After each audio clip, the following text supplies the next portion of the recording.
कानपुर की दंत विशेषज्ञ डॉक्टर टिंकल सिंह सेंगर ने भारत कनेक्ट से खास बातचीत में दिए दांतों की सुरक्षा की टिप्स। Aditya trauma and medical centre, Naveen Nagar, Kakadeo. संपर्क करें 8933877821। भारत कनेक्ट इस समय कानपुर के विशेष दंत चिकित्सक madam tinkle, doctor tinkle Sengar के यहाँ पर हैं।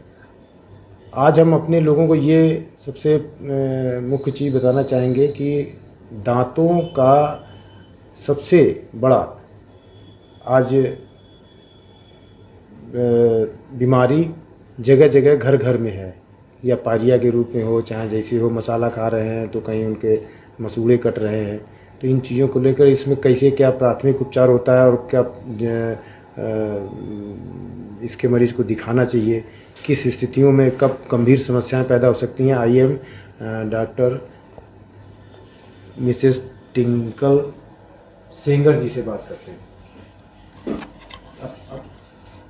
तो डॉक्टर साहब ये बताइए कि दांतों के विषय पर जो बेहद और नाजुक रख रखाव है, या इसमें क्या क्या ऐसे रोग पैदा हो जाते हैं जो पेट तक के लिए असर कर जाते हैं।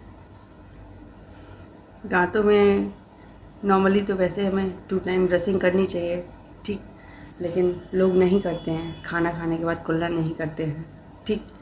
तो जो आसपास का डिपोजिशन होता है, तो वो जब पेट में जाता है तो वो दिक्कत करता है। कभी किसी को अल्सर कर देता है, कभी किसी को एसिडिटी, गैस्ट्राइटिस, काफ़ी कुछ चीज़ें हैं। जब डाइजेशन प्रॉपर नहीं होगा तो सीधी बात है सारा कुछ मुंह से ही खाना है। दांत से जुड़े ये जो आपने बताया है कि अल्सर तक का रोग बन जाता है। जब हर चीज़ तो हमें मुंह से ही खानी है, सब कुछ मुंह से ही करना है, ठीक। तो सारा रोल तो फिर उसकी ही क्लीनिंग नहीं रखेंगे तो फिर क्या हुआ, बीमारियां ही होंगी। अच्छा, एक चीज़ ये बताइए कि लोग आजकल मसाला खाते हैं, महिलाएं भी आजकल करीब 50% मसाला खाने लगी हैं। तो उनके लिए क्या आप संदेश देना चाहेंगी? इससे उनको क्या नुकसान हो रहा है, उनके शरीर पे क्या नुकसान जाता है? मसाला खाने से मेनली मरीज का मुंह खुलना कम हो जाता है। जो नॉर्मली 4 फिंगर माउथ ओपनिंग होती है वो रिड्यूस हो जाती है। महिलाएं तो मसाला की जो वो होता है, क्या नाम, जो उसका वो निकलता है, पीक होती है, वो निकल तक जाती हैं, तो वो यही सब चीजें हैं जो कॉज ऑफ कैंसर करती हैं, यानी कैंसर तक का। हाँ, ऑब्वियस सी बात है, सीधी बात है कि अगर आप सोते हुए भी मसाला खा रहे हैं तो क्या ये कोई अच्छा इंडिकेशन थोड़ी ना है किसी भी चीज का। वो कैंसर, माउथ कैंसर भी बोलता है। माउथ कैंसर हो गया, वो कैंसर माउथ कैंसर भी बोलता है। माउथ कैंसर हो गया, फिर पेट का कैंसर हो गया, तो बहुत सारे कैंसर हैं। तो महिलाओं के लिए कुछ संदेश दीजिए कि मसाला। एक चीज ये पूछना है मैडम कि जैसे जो गर्भवती महिलाएं हैं, मसाला खाने के बाद वो उसकी पीक जब अंदर ले लेती हैं तो उनके शिशु पे कितना असर करता है वो? जब वो बच्चा पल रहा है, पेट के अंदर है, उनके शिशु पे भी उतना ही इफेक्ट डालेगा जितना कि उनके ऊपर इफेक्ट डालेगा, ठीक। वो अभी नहीं दिखेगा तो आफ्टर बर्थ दिखेगा, ठीक। लेकिन चीज़ें वो गर्भवती महिला को मसाला खाना ही नहीं चाहिए। उसको तो हेल्दी डाइट इसीलिए डॉक्टर बोलता है फ्रूट्स खाइए, फल खाइए। अगर बच्चा अनहेल्दी होगा या बच्चे में कोई भी दिक्कत आएगी तो हम ये नहीं कहेंगे मसाले की वजह से। हर चीज़ तो उसकी डाइट पे ही डिपेंड रहती है ना, यानी कि बच्चे तक को भी इसका असर पड़ना ही पड़ना है। तो कैंसर जैसे कैंसर कॉजिंग एजेंट्स होते हैं, जो प्री कैंसरस लीजन होते हैं, ये ऐसे ही बनते हैं। मसाला खाने से माउथ ओपनिंग कम होती है, बैंड्स पड़ते हैं।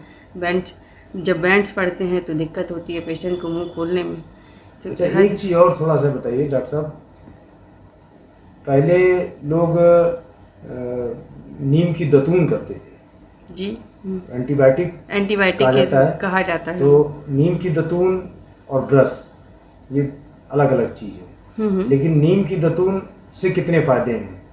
नीम की दतून से ये है कि नॉर्मली फ़ायदे तो हैं लेकिन नुकसान भी हैं साथ में, क्योंकि वो जो आज के इस जनरेशन के ब्रशेज़ हैं वो नीम की दतून नहीं कर पाएगी, सीधी बात ये समझिए। वो तो हमें थोड़ा सा च्यू करना पड़ता है, च्यू करने के बाद हम हाँ उसको मतलब वो करना पड़ता है, उसके हल्के से बाद च्यू करेंगे तो उसके बाद ही आप ब्रश कर पाएंगे, लेकिन वो प्रॉपर क्लीनिंग कभी नहीं करेगा, ठीक है। लेकिन जो हमारे नॉर्मल ब्रशेज होते हैं वो प्रॉपर जाके दांत के बीच में इंटरडेंटल एरिया को क्लीन करते हैं। जैसे कि ये मेरे टीथ के इंटरडेंटल एरिया है, तो ये इस एरिया को ये क्लीन करेंगे जब हम ब्रशिंग करेंगे, ठीक। जब ये इंटरडेंटल एरिया क्लीन नहीं होगा, इसी की वजह से पेरियोडोंटाइटिस होती है, इसी की वजह से जिंजिवाइटिस होती है। तो काफ़ी कुछ डिजीज़ेस हैं जो इसी की वजह से होती है कि ब्रशिंग टेक्निक नहीं अच्छी होती है, या पेशेंट। अच्छा, ब्रश में भी कुछ वो डिफरेंस कुछ होते हैं कि किस टाइप के ब्रश होने चाहिए, या आजकल तो मार्केट में तमाम तरीके के ब्रशेज आ रहे हैं, लेकिन आप normal ultra soft brush use करते हैं तो आपको कोई दिक्कत नहीं होगी, ना किसी सेंसिटिविटी को लेकर। एरिया को ये क्लीन करेंगे जब हम ब्रशिंग करेंगे, ठीक। जब ये इंटरडेंटल एरिया क्लीन नहीं होगा, इसी की वजह से पेरियोडोंटाइटिस होती है, इसी की वजह से जिंजिवाइटिस होती है। तो काफ़ी कुछ डिजीज़ेस हैं जो इसी की वजह से होती है कि ब्रशिंग टेक्निक नहीं अच्छी होती है, या पेशेंट। अच्छा, ब्रश में भी कुछ वो डिफरेंस कुछ होते हैं कि किस टाइप के ब्रश होने चाहिए, या आजकल तो मार्केट में तमाम तरीके के ब्रशेज आ रहे हैं, लेकिन आप normal ultra soft brush use करते हैं तो आपको कोई दिक्कत नहीं होगी, ना किसी सेंसिटिविटी को लेके, ना किसी तरीके की कोई दिक्कत होगी। Normal ultra soft brush market में अवेलेबल रहता है।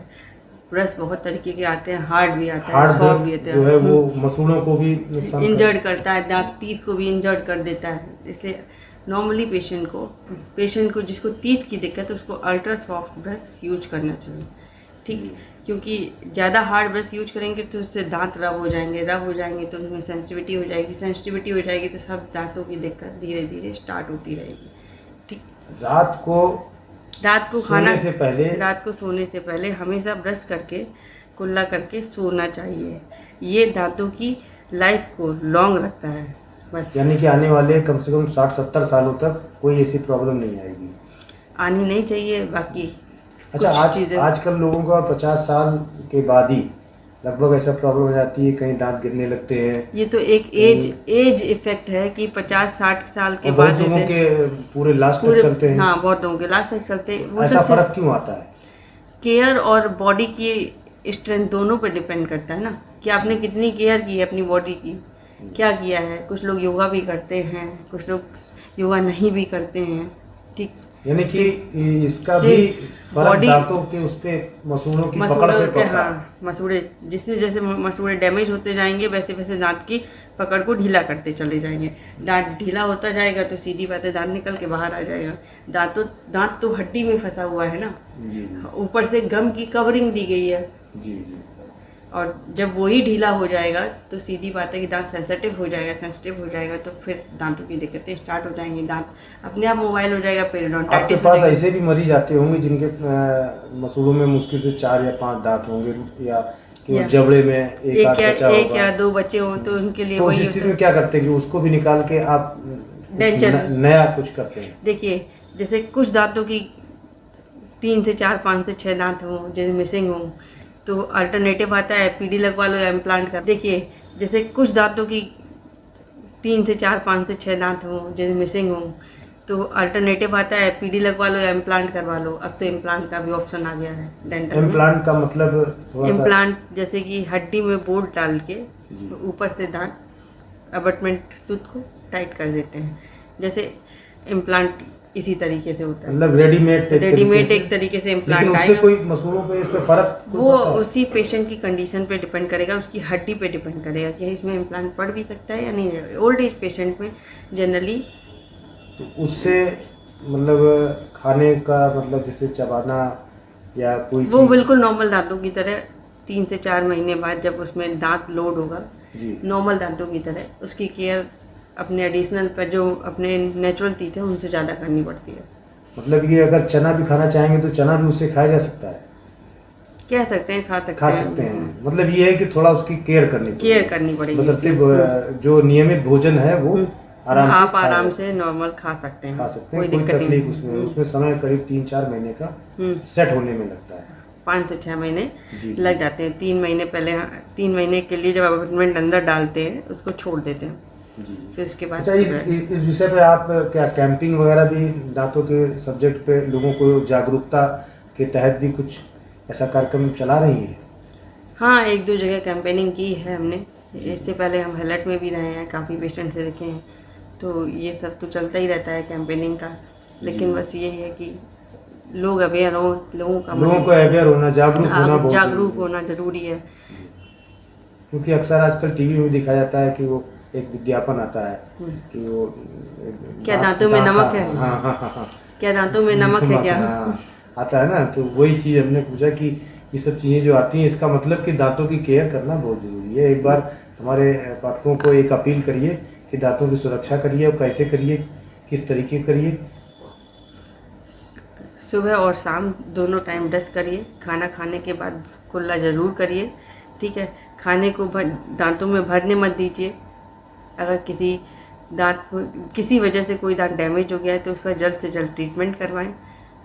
और तो ये हमारे बीच में डॉक्टर टिंकल सेंगर थी, जिन्होंने बहुत कुछ बताया। और अब आपको कितना जागरूक रहना है, अवेयर रहना है अपने दांतों के प्रति, उन्होंने ये कैंसर तक के लिए इंडिकेशन दे दिया है।